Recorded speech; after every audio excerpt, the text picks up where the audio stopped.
दोस्तों सभी राज्य में जो है ग्रामीण बैंक में जो है भर्ती निकाली गई है ऑफिसर्स की और क्लर्क की। ऑफिसर्स में आपके जो है स्केल 1, स्केल 2, स्केल 3 तक के जो है ऑफिसर्स की वैकेंसी निकाली गई है। जितने भी ग्रामीण बैंक है उन सभी में आप बिहार से हैं, यूपी से है, झारखंड से हैं, उत्तराखंड से, कहीं से भी आप है ना, तो आपके एरिया में जो भी ग्रामीण बैंक चलते हैं ना उसके अंतर्गत जो है क्लर्क की और बैंक पीओ की यानी ब्रांच मैनेजर की वैकेंसी आपको जो है देखने को मिल जाएगी 9,900 से ज्यादा पदों पे। और शानदार भर्ती है, ग्रेजुएशन आपने किया हुआ है तो फॉर्म को अप्लाई कर सकते हैं। आज हम इस वीडियो में बात करेंगे इस भर्ती के लिए कैसे आपको फॉर्म को अप्लाई करना है। स्टेप बाय स्टेप मैं आपको जो एक लाइव फॉर्म फिल करके बताऊंगा ताकि आपको फॉर्म फिल करने में किसी प्रकार की मिस्टेक ना हो और आप इजीली जो इस भर्ती के लिए फॉर्म को अप्लाई कर सके। पहले हम इंपोर्टेंट डेट को बताते हैं। इसका जो लास्ट डेट फॉर्म भरने का वो है 27 जून तक और इसका जो प्री एग्जाम ट्रेनिंग होगा पीईटी के लिए वो है 27 जुलाई तक चलेगा, 22 जुलाई से लेकर। और आपका जो एडमिट कार्ड आएगा वो जुलाई या अगस्त में आ जाएगा और अगस्त 2024 में आपका एग्जाम होगा और मेंस एग्जाम आपका जो अक्टूबर या सितंबर में होने वाला है। तो ये आपका जो है एग्जाम का डेट है जो कि ऑलरेडी यहाँ पे दे दिया गया है।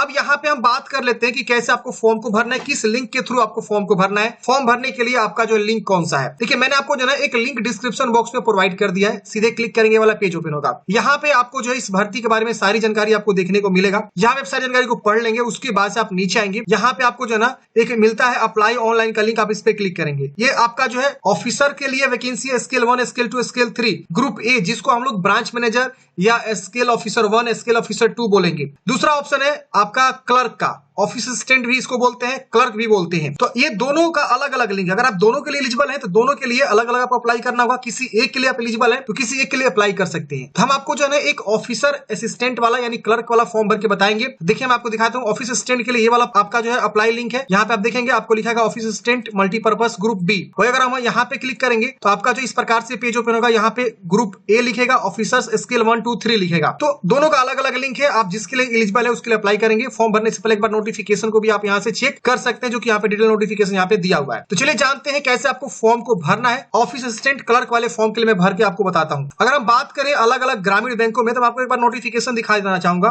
ये देखिए आपका ये अलग अलग बैंक वाइज वैकेंसी है, देख रहे हैं ना, बहुत सारे सब ये ग्रामीण बैंक ही है, देख रहे हैं ना। हर एक जो है राज्य वाइज आपको दिखाया गया है। बिहार में देखेंगे तो उत्तर बिहार, दक्षिण बिहार, इसके वजह से अरुणाचल प्रदेश में अरुणाचल प्रदेश रूरल बैंक, देख सारे के सारे ग्रामीण बैंक ही आपको देखने को मिलेंगे, रूरल ग्रामीण बैंक जो होते हैं। तो उसके अंतर्गत जो है सभी राज्य में कॉम्बिनेशन करके 9,000 से ज्यादा पदों पे आपकी जो भर्ती निकाली गई है। हर एक राज्य वाइज आप यहाँ पे देख सकते हैं। यहाँ पे ये देखेंगे ऑफिसर स्केल 1 के लिए भर्ती बताया गया है। ये देखेंगे ऊपर आपको जो है क्लर्क की वैकेंसी बताया गया है। इसके वजह से जस्ट नीचे आएंगे तो आपका जो है स्केल 2 के लिए वैकेंसी बताया गया है कि कहाँ कितनी वैकेंसी है, और स्केल 2 आईटी के लिए बताया गया। इसकी वजह से ऑफिसर स्केल 3 के लिए बताया गया, सीए के लिए। तो यहाँ पे ना हर एक डिपार्टमेंट में वैकेंसी आपको देखने को मिलेगी। ट्रेजरी मैनेजर की वैकेंसी है तो आप एक बार जरूर चेक करेंगे फॉर्म भरने से पहले। ये सारा डिटेल नोटिफिकेशन आपको जो डिस्क्रिप्शन बॉक्स में मिल जाएगा। चलिए फॉर्म भर के बताते हैं। फॉर्म भरने से पहले आपको आना होगा इस वेबसाइट पे और यहाँ पे आपको सबसे पहले इस पे क्लिक करना होगा। अब यहाँ पे आप आ जाएंगे तो यहाँ पे आपको अपना फर्स्ट नेम फिर दोबारा फर्स्ट नेम को कंफर्म करना है। अब देखिए first name, middle name, last name कैसे लिखते हैं। सपोज आपका नाम दीपक कुमार है तो दीपक और यहाँ पे भी दीपक लिख देंगे और लास्ट में कुमार लिख सकते हैं आप। ऐसे किसी का सिर्फ फर्स्ट नेम ही है तो सिर्फ फर्स्ट नेम ही लिखेगा क्योंकि देखिए यहाँ फर्स्ट नेम पे सिर्फ स्टार मार्क्स लगा है, मिडिल लास्ट नेम लिखने की आवश्यकता नहीं है। अगर किसी का मान दीपक कुमार राम है, दीपक यहाँ कुमार और यहाँ लास्ट में राम लिखेंगे। इस तरह से पूरा नाम यहाँ पे आ जाएगा। अब यहाँ पे मोबाइल नंबर लिखना है, मोबाइल नंबर को कंफर्म करना है। दूसरा मोबाइल नंबर देना चाहते दीजिए वरना से छोड़ दीजिएगा। ईमेल आईडी यहाँ पे लिखिएगा। ईमेल आईडी फॉर एग्जांपल मान लीजिए आपका ABCD ईमेल आईडी है और @ के बाद जीमेल है तो आप यहाँ @gmail यहाँ चूज करेंगे। अब यहाँ पे ABCD को जो क्या करेंगे आप यहाँ लिखेंगे और @ के साथ जो भी आपका ईमेल आईडी है उसको आप यहाँ पे लिख देंगे। प्रॉपर यहाँ कंफर्म कर देना है। फिर यहाँ पे कैप्चा कोड को भरना है और 7 नेक्स्ट करना है। ध्यान रहे यहाँ पे जो भी आप जानकारी देंगे मैट्रिक के जो मार्कशीट होता है, डेट ऑफ बर्थ होता है, वो सब एक्जैक्टली मैच करना चाहिए। तो सही से दीजिएगा, कैपिटल लेटर में आपको लिखना होता है। चलिए यहाँ 7 नेक्स्ट करते हैं, सबमिट करते हैं। फ्रेंड्स यहाँ पे आपको ना इस तरह से जो है एक रजिस्ट्रेशन नंबर और एक पासवर्ड यहाँ पे जनरेट हो जाता है। आप इन दोनों को नोट कर लेंगे। इन द फ्यूचर मान लीजिए आप आगे जाके अपलोड वाले सेक्शन से लॉग आउट हो जाते हैं तो इसी यूजर आईडी पासवर्ड से क्या करेंगे आप लॉग इन कर लेंगे। यहाँ से देखिए registration number, password, captcha code भर के लॉग इन करके वहां से फॉर्म को कंटिन्यू कर सकते हैं। तो आप इस रजिस्ट्रेशन नंबर और पासवर्ड को नोट कर लेंगे। आपको मोबाइल पे SMS भी आ जाता है, कभी कभी नहीं आता है। अब यहाँ पे आपको ना इस तरह से नीचे आना है। यहाँ पे आप देखेंगे तो आपको इस प्रकार से जो है लाइव फोटो भी कैप्चर करने का ऑप्शन आ रहा है।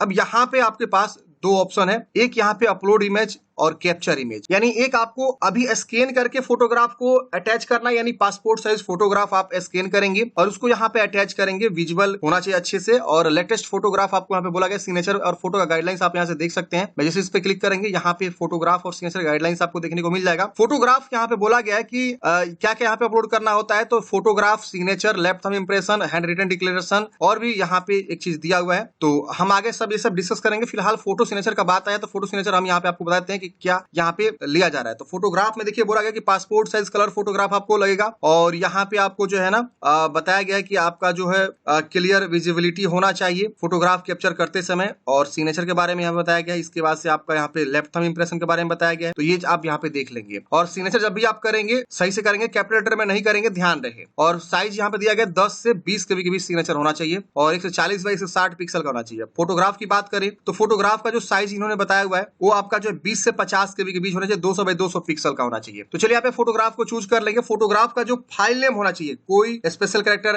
और स्पेस या ये सब नहीं होना चाहिए, तभी आपका सेव होगा। अब यहाँ पे इसको कंफर्म करेंगे, फिर सिग्नेचर को यहाँ पे चूज करके सिग्नेचर को भी कंफर्म कर लेंगे। यहाँ पे एक चीज और ध्यान देना है कि लाइव जो फोटो आपको अटैच करना है, यहाँ पे आपको कैप्चर लाइव फोटो पे क्लिक करेंगे तो आपका जो है ना वेबकैम ऑन हो जाएगा, और वहां से आप फोटोग्राफ को मतलब कैप्चर कर पाएंगे। देखिए आजकल हर एक फॉर्म में ना लाइव कैप्चर करने का ऑप्शन देखने को मिलता है, तो ये यहाँ पे लाइव कैप्चर आपको करना होगा। अगर आप लाइव कैप्चर यहाँ नहीं कर पाते हैं तो यहाँ पे एक स्कैन करने का बटन, क्लिक है तो स्कैन, इस पे क्लिक करेंगे तो ये एक स्कैनर खुलेगा। आप इसको स्कैन करेंगे ना तो क्या होगा कि आपके मोबाइल के थ्रू जो है आपको परमिशन मिलेगा क्या करने के लिए, तो फोटोग्राफ स्कैन करने के लिए। तो ये भी बहुत बढ़िया फीचर है। बहुत बार क्या होता है कि आपका जो कैमरा होता है वो कभी अच्छे से वर्क नहीं करता है, साफ सुथरा नहीं काम करता है, तो इन्होंने दिया हुआ है सीधे आप इसको स्कैन करेंगे ना तो ये सीधे IBPS ऑनलाइन जहां फॉर्म भर रहे हैं उसके वेबसाइट पे लेके चला जाएगा, और वहां से आप क्या करेंगे कर पाएंगे अपने जो है कैप्चर को। तो ये बहुत बढ़िया फैसिलिटी इन्होंने दे रखा हुआ है। तो आप एक बार ट्राई करिए, नहीं होता है तो आपको यहाँ पे कैप्चर फोटो पे ही क्लिक करना होगा। तो हम इसे क्लिक कर लेते हैं। लाइव फोटो कैसे खींचना है थोड़ा सा आप जान लीजिए। जैसे आप यहाँ पे कैप्चर फोटो पे क्लिक करेंगे तो यहाँ पे आपको अलाउ करना होगा, कैमरा को अलाउ पे क्लिक करेंगे तो यहाँ पे आपका फोटोग्राफ शो होना शुरू हो जाएगा। देखिए इस प्रकार से शो हो रहा है। आप कैप्चर पे जैसे क्लिक करेंगे आपका फोटो जो है कैप्चर हो जाएगा। तो आप यहाँ कैप्चर पे क्लिक कर लीजिएगा, आपका फोटो जो है शो हो जाएगा। फोटो कैप्चर करने के बाद सब नेक्स्ट करेंगे। यहाँ पे इस प्रकार से अब आपको कैटेगरी चूज करना है कि आप जनरल से आ रहे हैं। जनरल से आते हैं यहाँ पे आपको जो है कुछ ये कहेगा, आप पढ़ सकते हैं। फिर EWS चूज करेंगे तो उसी तरह से ओपन होगा, ओके कर देना। तो आप यहाँ पे कैटेगरी अपने अकॉर्डिंग चूज करेंगे, जो भी कैटेगरी से आप बिलोंग करते हैं। अगर आप OBC NCL है, नॉन क्रिमिनल, तो आप OBC NCL चूज करेंगे। EWS है तो EWS, जनरल है तो जनरल, SC जो भी है। अगर आप विकलांग है तो यस करेंगे, और यहाँ पे नहीं है तो नो करेंगे। आप विकलांग है तो इस प्रकार से बताना होगा किस प्रकार के विकलांग है, नहीं है तो नो कर दीजिएगा, ये डिसेबल हो जाएगा। ये सारे ऑप्शन डिसेबल हो गए हैं मेरे केस में, क्योंकि ये सब विकलांग पर्सन के लिए स्पीच वगैरह यहाँ पे आपसे पूछ रहा है, राइटिंग वगैरह के बारे में, आपका हाथ इफेक्ट वगैरह तो नहीं है, ये सब पूछ रहा है। अब यहाँ पे कुछ स्पेशल कैटेगरी में आप डिसेबल्ड पर्सन आते हैं, डिफिकल्टी इन राइटिंग में, तो आप यहाँ पे यस करेंगे वरना नो करेंगे, ये भी आपको आ जाएगा। अब यहाँ पे ये सब भी मेरे केस में डिसेबल्ड है। अब यहाँ पे पूछ रहा है कि जो चाइल्ड या फैमिली मेंबर आप हैं जो 1984 में दंगे हुए थे, तो आप यस नो में बता देंगे। और रिलीजियन विच यू बिलोंग, आप अपना रिलीजन बताएंगे, किस रिलीजन से बिलोंग करते हैं, हिंदू मुस्लिम। फिर आपको माइनॉरिटी कम्युनिटी से आते हैं तो यस करेंगे, नहीं आते तो नो करेंगे। एक्स सर्विस मैन है तो यस करेंगे वरना नो करेंगे। यहाँ पे आपसे पूछ रहा है कि डिसेबल्ड एक्स सर्विस मैन है तो यस करेंगे वरना नो करेंगे। ये सब जो है आप देख लीजिएगा। फिर dependent of service man killed in action, अगर आप जो है किल्ड इन एक्शन के डिपेंडेंट हैं सर्विस मैन के, तो यस नो में आपको बता, मतलब शहीद के अगर आप पोता पोती मतलब जो भी आप डिपेंडेंट है तो यस नो में बता देंगे। अब यहाँ पे आपको जो है are you seeking relaxation under widow, divorce women, women judicially, अगर आप इस प्रकार कैंडिडेट्स हैं, डिवोर्स वुमेन है या वुमेन जुडिशली है या अंडर वुमेन तो विडो है, विधवा, तो आपको यहाँ पे एज में छूट मिलता है। जो भी इन्होंने एज रखा हुआ है उससे आपको ज्यादा एज हो चुका है तो आप इस प्रकार कैंडिडेट से तो छूट ले सकते हैं यस करके, नहीं रहे तो नो कर दीजिएगा। इसके से पूछ रहा है कि have you appeared for the CWE CPR RRB earlier, इससे पहले आप जो इस प्रकार के फॉर्म भरे हैं तो यस करिएगा। और अपना जो है अटेम्प्ट बताइएगा, कितना अटेम्प्ट आपने किया हुआ, एक किए तो एक, दो किए तो दो, नहीं भरे तो ऐसे नो कर दीजिएगा। पहली बार आप भर रहे हैं तो आप यहाँ पे कर दीजिएगा। तो यहाँ पे भी पूछ रहा है कि चौथा वाला फॉर्म भरे थे 12वां या 10वां या 11वां, ये जो चल रहा है फॉर्म ये 13वां चल रहा है, समझ रहे हैं ना। तो इस तरह से यहाँ पे आपको अटेम्प्ट बताना होगा, नहीं तो नो कर दीजिएगा। अब यहाँ पे आपको सिटीजन बताना है इंडियन, और यहाँ पे आपको बताना है कि किस स्टेट से आप फॉर्म भरना चाहते हैं। तो आप देखेंगे कि हर राज्य में आपको ऑप्शन देखने को मिलेगा। सपोज हम बिहार चूज करते हैं तो बिहार में ही आप अप्लाई कर सकते हैं, क्योंकि बिहार का अगर आप हैं तो बिहार से भी अप्लाई कर सकते हैं। लेकिन आपको लोकल लैंग्वेज बिहार का पता होना चाहिए। बिहार का लोकल लैंग्वेज हिंदी है, भोजपुरी है। अगर आप यूपी से अप्लाई करेंगे तो वहां का भी लोकल लैंग्वेज हिंदी और कहीं कहीं भोजपुरी और बाकी हिंदी रहता है। दिल्ली का भी हिंदी है रीजनल लैंग्वेज। तो ये आपको पता होना चाहिए। जिस भी आप राज्य से, अगर आप कर्नाटका से आवेदन देना चाहते हैं तो आपको जो कन्नड़ लैंग्वेज जो भी होता है वहां का लोकल लैंग्वेज आपको आना चाहिए। केरला से जो भी मलयालम टाइप के जो लैंग्वेज होते हैं वहां आपको पता होना चाहिए। तो ये चीज आपको पता होना चाहिए, तभी आप उस जगह से अप्लाई कर सकते हैं। अब एक बार आप क्या करेंगे ना, फॉर्म भरने से पहले जितने भी वैकेंसीज हैं, किस राज्य में कितनी वैकेंसीज है उसको आप चेक करेंगे। मैं आपको दिखाना चाहूंगा, देखिए ये आपको दिया गया है। देखिए ये सब दिया हुआ है कि कहाँ कितनी वैकेंसी है, देख रहे ना, बैंक वाइज दिया हुआ है। और हर एक बैंक हर एक जो है राज्य में है, तो यहाँ राज्य वाइज भी दे रखा हुआ है। इनका स्टेट बैंक का नाम क्या है, जैसे कि बिहार में बात करें तो दक्षिण बिहार ग्रामीण बैंक, उत्तर बिहार ग्रामीण बैंक। इसमें आप देखेंगे तो दक्षिण बिहार ग्रामीण बैंक में आपको मिलेगा कितनी वैकेंसी, तो 234 वैकेंसी। इसी तरह से गुजरात में जो वैकेंसी है वो दिखाया गया, आंध्र प्रदेश में। तो ये सब वैकेंसी आपको जो है दिखा दिया गया है। झारखंड में देखेंगे तो झारखंड में एक है झारखंड राज्य ग्रामीण बैंक, जिसमें आपको 214 वैकेंसी है। कर्नाटका, केरला, मध्य प्रदेश, इस तरह से ये आपको जो है दिखाया गया। ये किसके लिए, तो ऑफिस असिस्टेंट मल्टीपर्पज के लिए। और नीचे आएंगे तो आपको दिख जाएगा किसके लिए, तो ऑफिसर स्केल 1 के लिए। और नीचे आएंगे तो यहाँ पे आपको ऑफिसर स्केल 2 के कितनी वैकेंसी है ग्रामीण बैंक वाइज। तो आप इस तरह से चेक करेंगे और उसके अकॉर्डिंग ही आप यहाँ पे चुनाव करेंगे किस मतलब जगह के लिए आप अप्लाई कर रहे हैं, और आपका एग्जाम सेंटर कहाँ रहेगा, और जो सेंटर ऑफ मेन एग्जाम होता है उसके लिए आप सेंटर कहाँ रखना चाहते हैं, तो ऐसा आपको बता देना। अब आपको यहाँ पे एक आईडी प्रूफ देना होगा, आपको टिक करना होगा। आईडी प्रूफ में आप इसमें से कोई भी आईडी प्रूफ आप दे सकते हैं, और उसका संख्या यहाँ पे आपको देना होगा। जैसे हमने आधार कार्ड चूज किया तो आधार संख्या लिखेंगे। अगर हम पैन कार्ड देना चाहते हैं पैन कार्ड, यहाँ पे पेन नंबर लिखेंगे। इसके बाद से आपको जो है kindly indicate medium of paper, आप किस मीडियम में पेपर देना चाहते हैं। इंग्लिश एंड हिंदी दोनों यहाँ पे मेरे केस में आ रहा है। अगर हम यहाँ पे दूसरे जगह चूज करेंगे ना तो गुजराती में यहाँ पे आपको में भी हो सकता है कि आपको इंग्लिश एंड हिंदी का जो है ऑप्शन खुल के आए।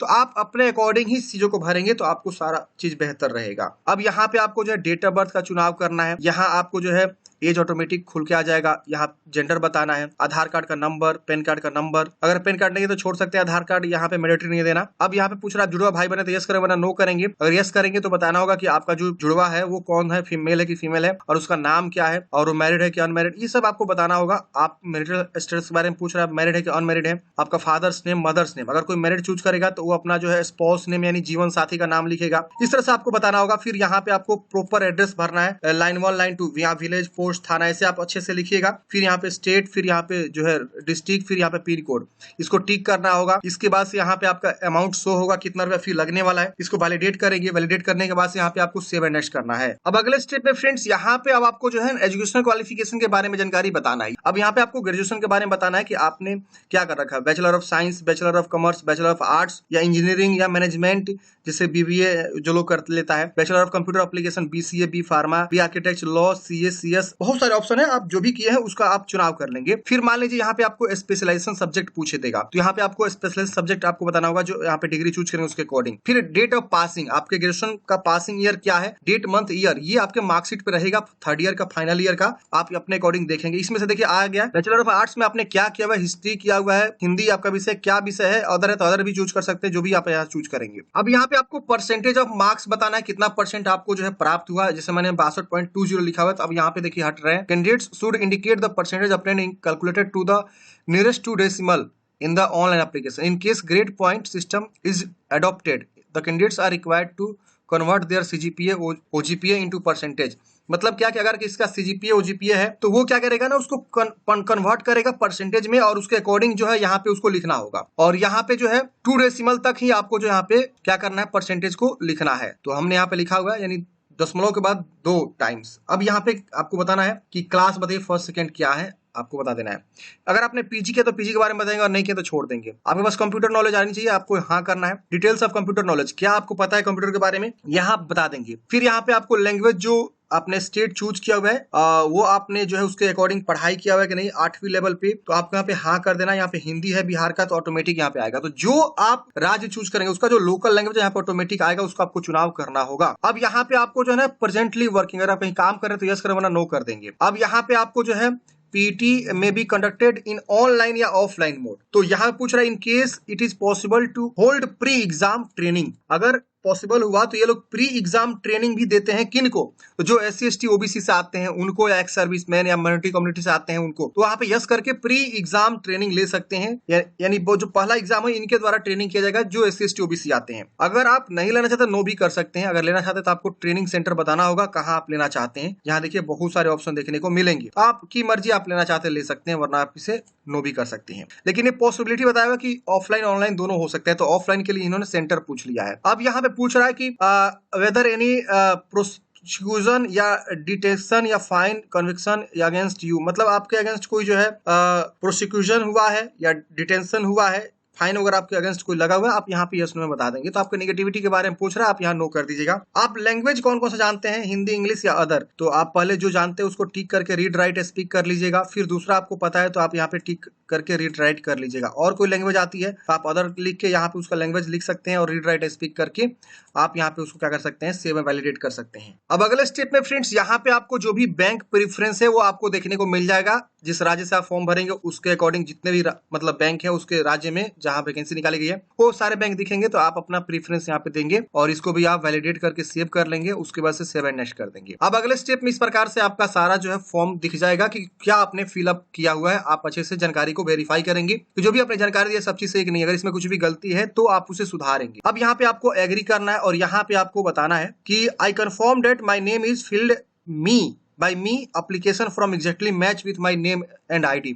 आपको पहला टिक करना है। ये दूसरा ऑप्शन उनके लिए है जिनका आईडी मैच मिसमैच हो रहा है, तो ये दो ही टिक करना है आपको। फिर आपको कंप्लीट करना है या ओके करना है, आर यू श्योर ओके कर देना है। मिला के ही आप आगे बढ़ेंगे वरना आगे फिर दिक्कत हो जाएगी। तो हमने यहाँ पे सब चीज मिलाया और उसके बाद हमने कंप्लीट रजिस्ट्रेशन पे क्लिक कर दिया है। कंप्लीट रजिस्ट्रेशन पे क्लिक करते ही आगे ये प्रोसेस हो जाएगा। अब यहाँ पे आपको लेफ्ट थंब इंप्रेशन आपको अटैच करना है, इसकी वजह से हैंड रिटन डिक्लेरेशन आपको अटैच करना है। हैंड रिटन डिक्लेरेशन आपको नोटिफिकेशन में मिल जाएगा। हैंड रिटन में फ्रेंड्स आपको देखिए ये लिखना है मैटर, ये मैटर आपको क्या करना लिखना है, आई कॉमा देकर अपना नाम यहाँ लिख दीजिएगा, फिर comma hereby declare that all the information submitted by me in the application form is correct, true and valid. I will present the supporting documents and when required. तो आपको इतना जो है मैटर क्या करना है, लिखना है एक सादे पेज पे, कैपिटल लेटर में नहीं लिखना, ध्यान दीजिएगा जैसे से लिखा वैसे लिखना है और इसको स्कैन करके आपको यहाँ पे क्या करना है, लगा देना है हैंड रिटन में। फिर कैप्चा कोड भरना है, सेव एंड नेक्स्ट करना है। हैंड रिटन डिक्लेरेशन लिखने के बाद से इस प्रकार से आएगा एप्लीकेशन फी, फिर कैप्चा कोड आपको दिखेगा और भरना है कैप्चा कोड, फिर सबमिट करना है, ओके करना है। ओके करते हैं आपको पेमेंट गेटवे पे लेकर आ जाएगा। यहाँ पे अब आपको जो है पेमेंट जमा करना है। अब यहाँ देखेंगे क्रेडिट कार्ड का, डेबिट कार्ड का, internet banking, wallet, QR code का ऑप्शन है, बहुत सारे ऑप्शन देखने को मिलेंगे। इसमें से किसी माध्यम से आप क्या करेंगे, पेमेंट को जमा करेंगे। पेमेंट जमा करने के बाद से फ्रेंड्स आपको जो है हार्ड कॉपी निकाल के अपने पास सुरक्षित रख लेना है। और इस तरह से हमने बात किया कि IBPS क्लर्क के लिए कैसे आपको फॉर्म को भरना है। स्टेप बाय स्टेप मैंने आपको जो फॉर्म फिलअप करके बता दिया। आपके मन में कोई भी डाउट है कमेंट बॉक्स में पूछेगा। मिलते हैं किसी नेक्स्ट वीडियो में। जय हिंद, आपका दिन शुभ हो।